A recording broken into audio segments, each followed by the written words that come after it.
Thank you very much, Minister. And the lady of the moment is Hurricane Melissa. And we'll be hearing a lot about Hurricane Melissa today because there has been no significant change in terms of the magnitude of this system, the strength of its winds. Our satellite imagery will just give you a good picture of what is really happening out there over the waters and even over the land, because Hurricane Melissa, a Category 5 hurricane, continues to barrel its way. Well, not barrel its way because it's still moving pretty slowly, but moving toward the southwestern coastline of Jamaica. We are starting to experience quite a few of the impacts of this system because we have been experiencing rainfall over much of the island, especially in the west and the south of the country. We've been having some periods of heavy rainfall, mostly moderate rainfall. There have also been gusts of wind and some sustained strong winds over sections of the island. The gusts, of course, going well into tropical storm force as we went through the night last night and as we have gone through this morning so far. We recognize that the system has not yet made landfall. The center is still some distance away from the coastline, just about 70 to 75 kilometers from the southwestern coastline, and it is still moving toward the north-northeast. So it is moving closer and closer to the coastline of Jamaica.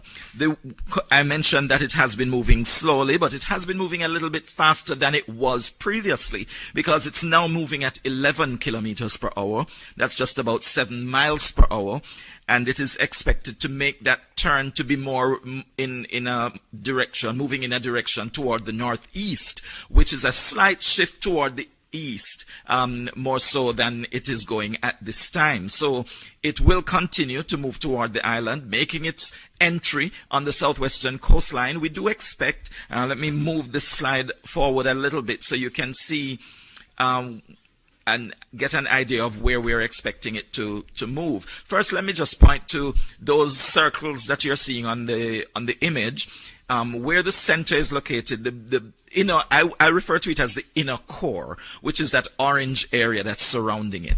And then you have the outer band, of the greens that extend across the country, which is what most of us have been experiencing thus far.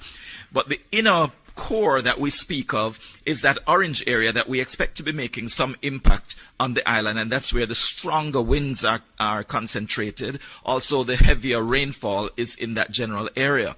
We did say that the system is a Category 5 hurricane at this time, and when it makes landfall, it is expected to still be a Category 5 hurricane.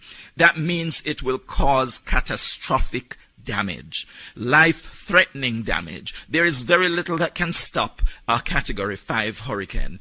And regardless of the where you are in the parish of Westmoreland or St. Elizabeth, if you are under the impact of those Category 5 hurricane force winds, you will be having significant difficulty even with infrastructure that's in the area. So ensure that you are in the strongest area that you can. The recommendation